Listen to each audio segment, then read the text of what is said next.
हर हर महादेव, जय भोलेनाथ। नमस्कार दोस्तों, आज मैं बात करने वाली हूँ कि शिवलिंग का विसर्जन कैसे करें। जैसा कि आप जानते हैं कि पार्थिव शिवलिंग बनाकर पूजन करना सावन मास में अत्यंत ही चमत्कारी है। दोस्तों, पार्थिव शिवलिंग बनाना, उसकी पूजा करना और उसका विसर्जन करना, ये सावन मास में यदि पूरा निचोड़ कहे तो सबसे ही ज़्यादा पुण्य काम करने वाला होता है।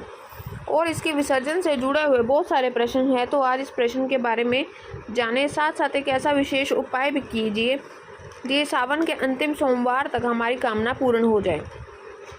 सबसे पहले एक विशेष चीज़ मैं आपको बताना चाहती हूँ कि बहुत ही दुविधा रहती है। जैसे कि हर वीडियो के नीचे प्रश्न आता है कि मुझे पूरी उम्मीद है इस वीडियो के नीचे भी प्रश्न आएगा कि दीदी हम तो हर रोज़ पूजा करते हैं कि हमारी मनोकामना पूर्ण नहीं होती है। तो ये चीज़ें समझना होगा दोस्तों कि 3 तरह की हमारी पूजा होती है कि कब किस पूजा का फल मिलता है।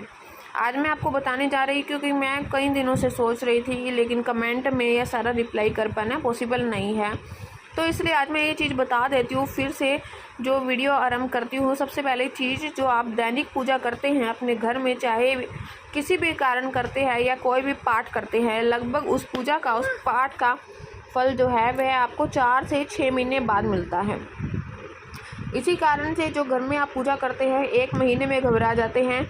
यदि मैं कुंडली देखकर किसी को बता दूं कि कोई उपाय जिस तरीक को बताऊं और अगले तरीक को फ़ोन आ जाता है कि दीदी हमने तो यह उपाय किया लेकिन असर नहीं हुआ, तो ये चीज़ें समझना बहुत ही ज़रूरी है दोस्तों।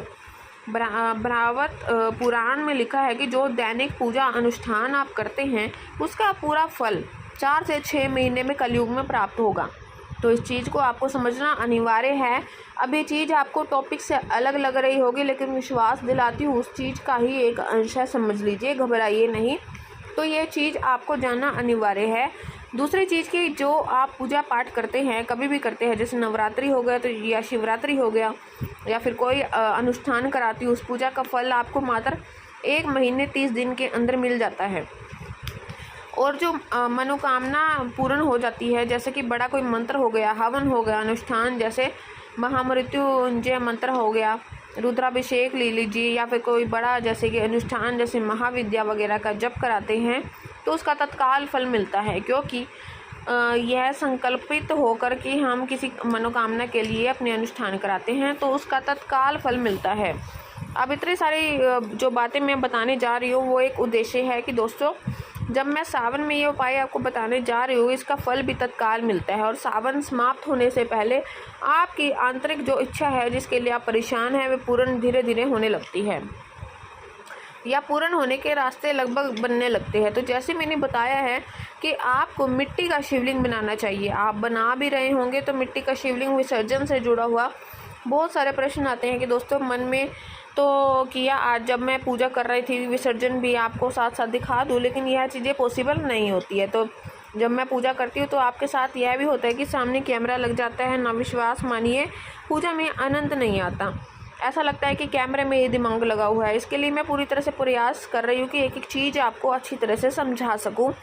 और मान लीजिए मैंने छोटे से प्लेट में शिवलिंग बनाया है, उनकी पूजा किया, पूजन कर रही हूँ, तो अब एक थोड़ा सा गमला ले लीजिए। गमला आप स्टील का भी ले सकते हैं, उसमें पानी रखिए। उस पानी में क्या करिए कि एक प्लेट के साथ जब आपका पूजा हो जाए तब आप हाथ में थोड़ा सा अक्षत ले लीजिए और गमला अलग रख लीजिए और पानी से भर के मैंने बताया है कि जो शिवलिंग आपने बनाया है उसकी पूजा कर लीजिए। जब पूरी हो जाए तो बाबा से प्रार्थना कर लीजिए कि जो भूल चूक हो उसे माफ़ कीजिए। थोड़ा सा अक्षत ले लीजिए कई, और विसर्जन पूजा चैव जनामी कब ताम परमेश्वर। अब बहुत सारे लोगों को होगा दीदी हम तो नहीं कह पाएंगे कि अपने हाथ में अक्षर ले लीजिए और बाबा से कहिए, हे बाबा मैंने आपको बुलाया है, आपका पूजन किया है, तो जो मैं आपका विसर्जन करने जा रही हूँ या जा रहा हूँ उस चावल को शिवलिंग पर छोड़ दीजिए। और जो आपने पार्थिव बनाया है ध्यान रखिए बगल में अगर कोई फ़ोटो मूर्ति है तो उस पर ना पड़े। इसके बाद शिवलिंग को हाथ जोड़कर जो मैंने बताया है बड़ा सा गमला रखने को, उस गमले में विसर्जित कर दीजिए। जब वो मिट्टी गल जाए जो शिवलिंग आपने बनाया है तो किसी गमले में या तुलसी को छोड़कर घर में डाल दीजिए। यही विसर्जन की प्रक्रिया है, यही विधि है, तो घबराइए नहीं, इसका फल तत्काल और शीघ्र मिलता है। आप कमेंट चेक करिए, बहुत सारे लोगों को मिल चुका होगा और आपके सामने एक बहुत सी बड़ी उदाहरण में बैठी हुई हूँ कि जो हमेशा सावन में बहुत पुराने टाइम में मेरा नियम है, जबकि आपको बता दूं कि मैं कामना पूर्ण करके पूजा में विश्वास नहीं करती हूँ। कि बहुत गहरी समस्या होती है तो ज़रूर करती हूँ, लेकिन ऐसा कुछ नहीं है। मैं बाबा की सेवा पूजा बड़े ही विश्वास से करती हूँ। आपको भी यही सिखाती हूँ कि मनोकामना ना हो तो इस तरह से करिए, मनोकामना हो तो आप करिए, आप देखिए इसका चमत्कार क्या होगा। एक बहुत ही अचूक उपाय आपको बताने जा रही हूँ। वैसे तो सावन में बहुत दिन नहीं निकले हैं, लेकिन दोस्तों नाग केसर को कहा जाता है जो तंत्र शस्त्र होता है। चुंबकीय शक्ति जिस मंत्र को बोलते हैं, अगर आप नाग केसर को शिवलिंग पर समर्पित करते हैं तो आप देखते हैं कि अंतिम सोमवार तक आपकी मनोकामना पूर्ण होने लगती है। चाहे विवाह के लिए हो, संतान के लिए हो, या फिर आप अपने शत्रु से परेशान हो, या किसी भी कारण से यदि आप नाग केसर बेल पत्र पर रख करके भोलेनाथ को समर्पित करते हैं तो आप देखिए शीघ्र ही आपकी मनोकामना पूर्ण हो जाती है। बस मन की भावना होनी चाहिए, और जब आप पूजा करें तो भोलेनाथ से याद करते हुए कहें कि आपकी मनोकामना पूर्ण हो जाएगी। और घबराए नहीं, इस तरीके से करके आप पूजा करके एक एक चीज़ का स्टेप बाय स्टेप करके, बिल्कुल भी घबराना नहीं है। मनोकामना तो बाबा पूरी करेंगे ही, बस ये विश्वास बस आपका होना चाहिए। विश्वास करके निश्चित रूप से आपके काम सिद्ध होने लगेंगे। हाँ, एक प्रश्न एक और आया था कि रुद्राभिषेक में दीदी हम शामिल नहीं हो पा रहे हैं तो हमारा कैसे होगा। जब आप घर पे कोई पूजा कराते हैं तो फिर क्या होता है कि पंडित जी बोलते हैं कि अपना नाम लीजिए, अपना नाम लेते हुए अपना गोत्र बोलिए। अपना गोत्र बोलते हैं तो आपसे बोला जाता है कि आप अपना नाम, गोत्र, ये सब चीज़ें बोलिए। आज जब रुद्राभिषेक होगा तो चैनल पे लाइव होगा, अगर नहीं शामिल हो पाते तो आप उसे देख लीजिए। और जब पंडित जी संकल्प करा रहे होते हैं तो आप करिए। एक जो है, मैं सुरक्षा की दृष्टि से आपका नाम, गोत्र जो है मांग रही हूँ, मगर आप सभी प्रकार से किसी भी कारण से अनुपस्थित रहे हैं तो लाइव में नहीं ज्वाइन कर पा रहे हैं और ज्वाइन कर मैं नाम और गोत्र खुद से ले पाऊँ तो फिर मेरे पंडित जी लोग बिल्कुल भी परेशान मत होइए एकदम से। मैं प्रयास करूँगी सारी चीज़ें संपन्न हो, बाकी तो आप लाइव द्वारा सारी चीज़ें स्वयं देख पाएंगे। और वीडियो कैसे लगी हो तो ये बताइएगा ज़रूर, क्योंकि दोस्तों सभी लोग नहीं आ पा रहे हैं, आने को कहा है, लेकिन कुछ लोग कह रहे हैं कि दीदी हमें आने जाने में काफ़ी खर्च लगेगा, जितना हमारा रुद्राभिषेक का दक्षिणा नहीं होगा उससे कई गुना ज़्यादा खर्च हमारा आने जाने का हो जाएगा। तो बाबा आपकी सारी इच्छा पूर्ण करेंगे। प्रयास बस वही चल रहा है कि कोशिश वही चल रही है। वीडियो पसंद आए तो जितने भी लोग इनके परिवार का सुनहरा अवसर है, वाराणसी में महादेव के भव्य मंदिर में रुद्राभिषेक करवाने जा रही है उनके लिए, जिनके लिए किसी भी तकलीफ से जो जूझ रहे हैं, जिनकी मनोकामना पूर्ण नहीं हो पा रही है, उनके लिए विशेष रुद्राभिषेक करवाने जा रही हूँ। जैसा कि आप जानते हैं कि दोस्तों घर पे भी जब भी रुद्राभिषेक का आयोजन करवाएंगे तो 5 से 6 हज़ार रुपये लग जाते हैं, लेकिन दोस्तों विश्वास करिए, महादेव जानते हैं, इसके साक्षी हैं कि जो आयोजन मैंने किया है वह केवल और केवल परोपकार की दृष्टि से मात्र बहुत ही कम मूल्य रखा गया है।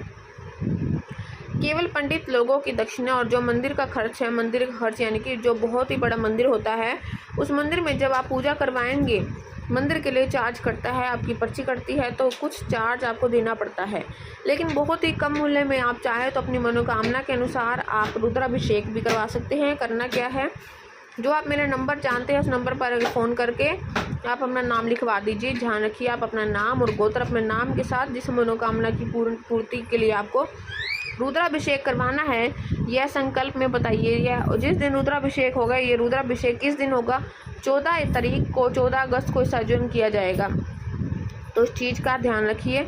ये जो भी होगा आपको नोट केवल करवाना है, अपना नाम नोट करवाइए, अपना गोत्र नोट करवाइए, स्थान नोट करवाइए, मनोकामना किसी को मत बताइए। अगर आप वाराणसी में आना चाहते हैं तो आपकी इच्छा है, आप रुद्राभिषेक में शामिल हो जाइए।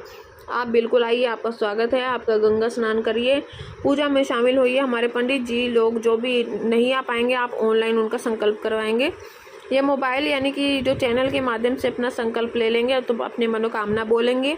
अपनी मनोकामना किसी को मत बताइएगा। मैं सिर्फ इतना दावे के साथ कह रही हूँ दोस्तों कि मैंने कई साल से, और एक और विशेष बात बता रही हूँ कि मैंने किसी भी संकट में होती तो क्योंकि मैं भी इंसान हूँ, थोड़ा सा आप लोगों को झटका लगेगा, क्योंकि मैं कई बार महारुद्र का विशेष के द्वारा संकट से निकल चुकी हूँ।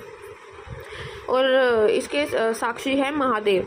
जो यह मौका अवसर आपके लिए है, जिन लोगों को, भाई बहनों को यह शक हो रहा है कि यह चीज़ें केवल व्यवसाय के लिए है, तो उनसे हाथ जोड़ करके प्रार्थना है कि उनको अवसर दे रही हूँ जो परेशानी में है, क्योंकि मैं जानती हूँ कि उस मंदिर में अगर एक बार रुद्राभिषेक हो गया तो निश्चित रूप से मनोकामनाएं भी पूरी हो जाएंगी, क्योंकि वो मंदिर का इतिहास ही ऐसा है कि जिसमें कि आपकी मनोकामनाएं पूर्ण होती है और बहुत ही प्रसिद्ध होती है। तो एक चीज़ और बता दूं दोस्तों, मैंने बहुत ही मेहनत से प्रशासन से अनुमति ली है, क्योंकि सावन में किसी भी मंदिर में जा करके पूजा करवाना बहुत ही कठिन होता है। तो जो लोग वाराणसी से होंगे जानते होंगे कि मैंने ये मेहनत और प्रयास आपके लिए किया है। यदि आप करना चाहते हैं रुद्राभिषेक तो आप मेरे चैनल पर भी दक्षिणा की राशि है पंडित जी को, लोगों को दूंगी, और आप देखते रहिए कि कैसे रुद्राभिषेक हो रहा है। आप उन लोगों को दक्षिणा की राशि और मंदिर के लिए जो खर्च के पैसे लगे हैं आप उनको इस नंबर पे पेमेंट करके आप अपना नाम और गोत्र मत भूलिएगा, लिखवाना मत भूलिएगा, और स्थान भी लिखवा दीजिए। और हाँ, जिन्हें आकर के रुद्राभिषेक में शामिल होना है वो वाराणसी के आसपास से जो भी लोग हैं अपना नाम गोत्र स्थान लिखवाइए, आइए वाराणसी में गंगा स्नान करिए, फिर पूजा में शामिल होइए। और उनके 2, 4, 5 दिन पहले चैनल से पता लग जाएगा कि ये विशेष जानकारी दोस्तों अवसर है महादेव की विशेष कृपा, क्योंकि जब भी मैं बिहार से लौटी हूँ तो इस काम में व्यस्त रहती थी। मैं चाहती थी कि आप हमेशा मार्गदर्शन, परिवार जो मुझ पर भरोसा करके जुड़ा हुआ है, मैं उसके दुख को अधिक से अधिक कम करूं। तो कोई भी मनोकामना है तो आप रुद्राभिषेक का यह सुनहरा मौका है, आप इसे छोड़े नहीं। और दोस्तों विश्वास करिए कि ये महादेव साक्षी है कि यह काम मैं क्यों कर रही हूँ, कैसे कर रही हूँ, इसके लिए मैं केवल भोलेनाथ जानते। इस काम से जब लोगों को संतुष्टि मिलती है तो मुझे भी बहुत यश मिलता है, मुझे भी बहुत प्रसिद्धि मिलती है। केवल इस लालच के कारण मैं ये सारे काम करती हूँ। और आप लोगों का साथ, आप लोगों का प्यार हमेशा बना रहे। रुद्राभिषेक जो भी करते हैं, मैं एक चीज़ आपको हमेशा बता देती हूँ कि मंदिर में जा करके आप रुद्राभिषेक करवाइए, क्योंकि दोस्तों उसका फल आपको 100 नहीं 1000 गुना बढ़कर मिलता है। तो इसी कारण से मैंने ये आयोजन मंदिर में करवाया है, और बहुत ही भव्य मंदिर है जिसकी मान्यता बहुत ही ऐतिहासिक है, और आप इसका अवसर भी उठा सकते हैं। धन्यवाद।